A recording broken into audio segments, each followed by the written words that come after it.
अस्सलामुअलैकुम dear students. आज के इस लेक्चर में हम ninth class physics unit number 3 dynamics article braking and scaling and advantage and disadvantage of friction को कवर करेंगे। ये दोनों आर्टिकल आपकी बुक के पेज नंबर 70 के ऊपर मौजूद हैं। तो आइए स्टार्ट करते हैं आज का लेक्चर। ब्रेकिंग एंड स्केलिंग को डिस्क्राइब करने के लिए हम एक एक्सपेरिमेंट करते हैं। सपोज़ करें कि एक कार जो है ये मूव कर रही है, और अगर आपने इसकी मोशन पे कभी गौर किया हो तो कार का जो व्हील होता है, इसकी वेलोसिटी के दो कंपोनेंट होते हैं। किस तरह से? एक तो ये जो टायर है ये अलोंग द रोड इस फॉरवर्ड डायरेक्शन के अंदर मूव करता है। दूसरे जो इसकी मोशन है वो इसकी ये रोटेट भी कर रहा होता है साथ साथ अपने एक्सिस के अराउंड। इसकी जो स्पिनिंग मोशन है यानी ये, तो इसको हम कहते हैं ये रोल कर रहा है। तो इसकी वेलोसिटी के दो कंपोनेंट हैं, एक अलोंग द रोड है और दूसरा जो कंपोनेंट है वो इसकी रोटेशन है कि ये अपने एक्सिस के अराउंड क्या करता है, रोटेट करता है। अब हमने लास्ट लेक्चर में भी बात की थी कि जो फ्रिक्शन है वो इम्पोर्टेंट रोल प्ले करती है मोशन में, कि यहाँ पे जो कांटेक्ट पॉइंट है बिटवीन टायर एंड रोड, वहाँ पे जो इंजन है कार का वो इस व्हील को इस तरह से रोटेट करवाता है कि व्हील इस रोड के ऊपर बैकवर्ड फोर्स एक्सर्ट करता है। एज अ रिएक्शन फ्रिक्शन की वजह से इस टायर के ऊपर फॉरवर्ड फोर्स एक्ट करती है, तो जिसकी वजह से कार जो है वो मूव करती है।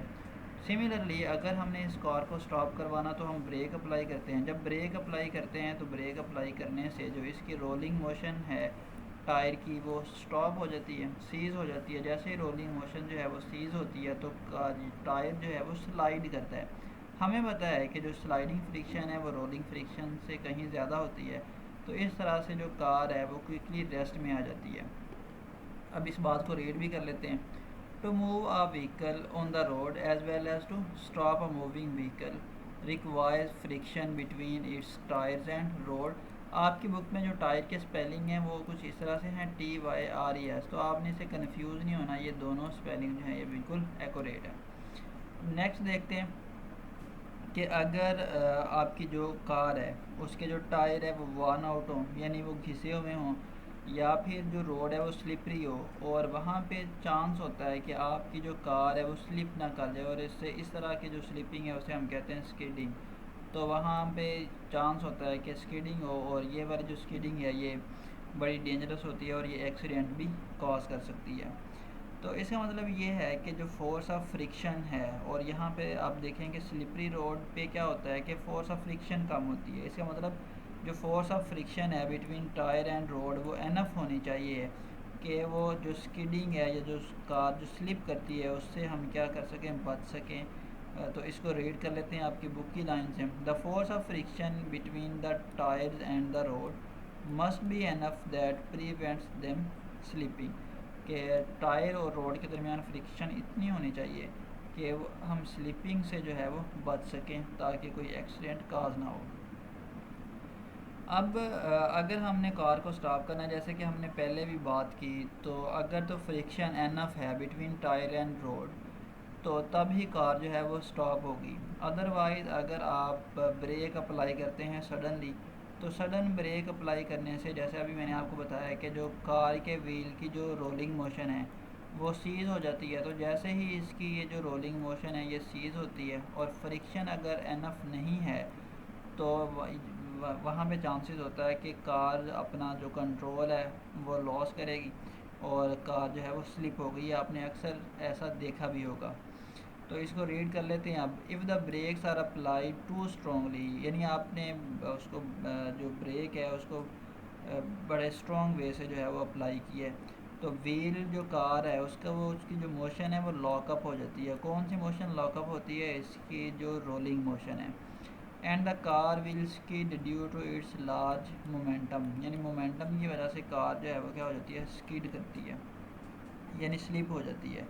अब अगर आपने किसी ऐसी बस में सफ़र किया हो जिसके ड्राइवर जो है वो प्रोफेशनल हो, या किसी ऐसे कार में सफ़र किया हो, तो आप देखेंगे कि जो ड्राइवर है वो सडनली ब्रेक अप्लाई नहीं करता। वो क्या करता है, ब्रेक पैडल को दबाता है, फिर उसको छोड़ देता है और फिर उसको दबाता है। ऐसा करने से एक्चुअली ये वो क्या चाह रहा होता है, वो ये चाह रहा होता है कि जो व्हील है उसकी जो रोलिंग मोशन है वो बिल्कुल स्टॉप ना हो, उसकी वो रोलिंग मोशन को स्लो करता है।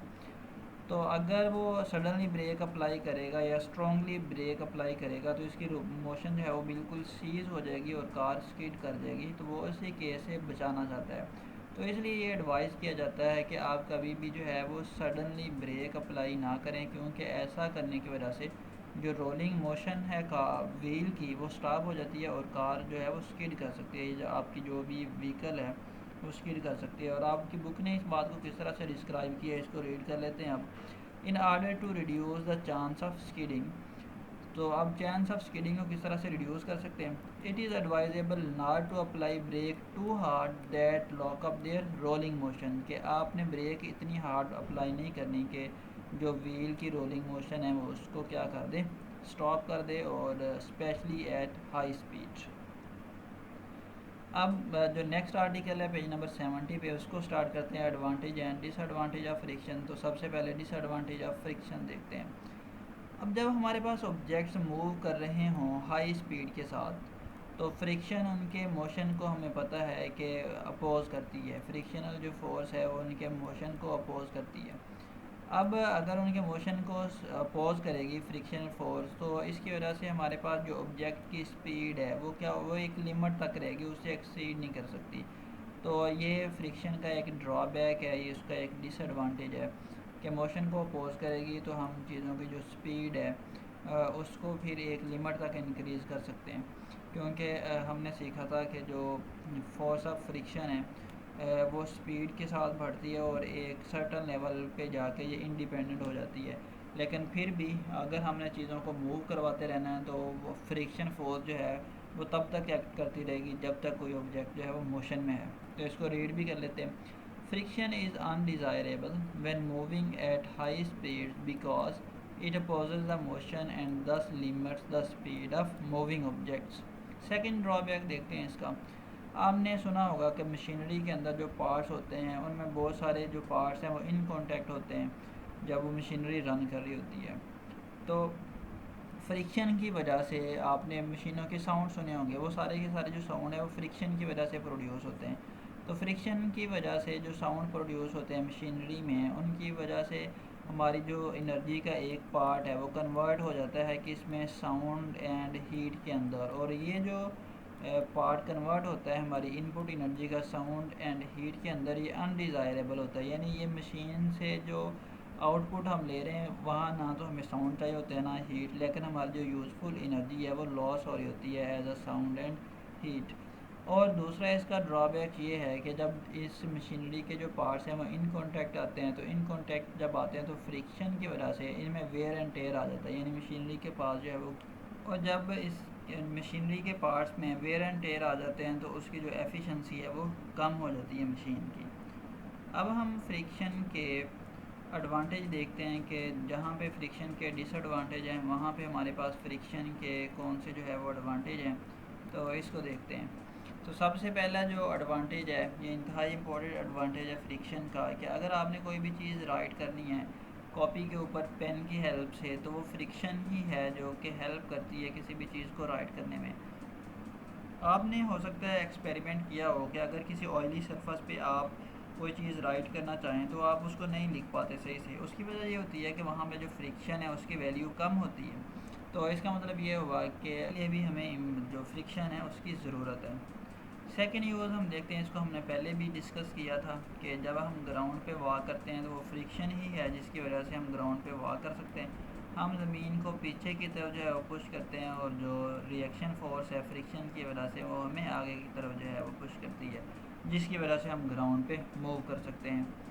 और इसका थर्ड यूज़ जो है वो देखने से पहले देखते हैं कि अगर फ्रिक्शन जो है और यहाँ पे जो फ्रिक्शन है उसकी वैल्यू कम हो जाए, और कम किस तरह से हो जाए ये भी हमने बात की थी कि अगर जो है रोड स्लिपरी है वेट होने की वजह से, यानी जो फ्लोर है वो वेट है, तो इस पे आप चलें या भागने की कोशिश करें तो आप फॉल कर देंगे और ये आपके लिए जो है वो डेंजरस प्रूव भी हो सकता है।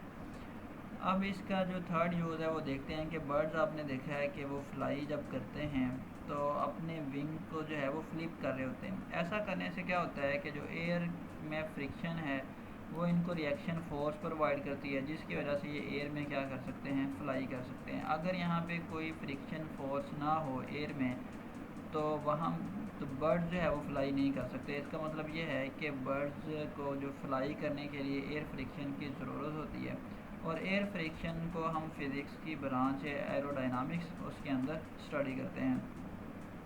तो आज के लेक्चर में इतना ही। इंशाल्लाह नेक्स्ट लेक्चर में आपकी जो बुक का नेक्स्ट आर्टिकल है हम उसको डिस्क्राइब करेंगे।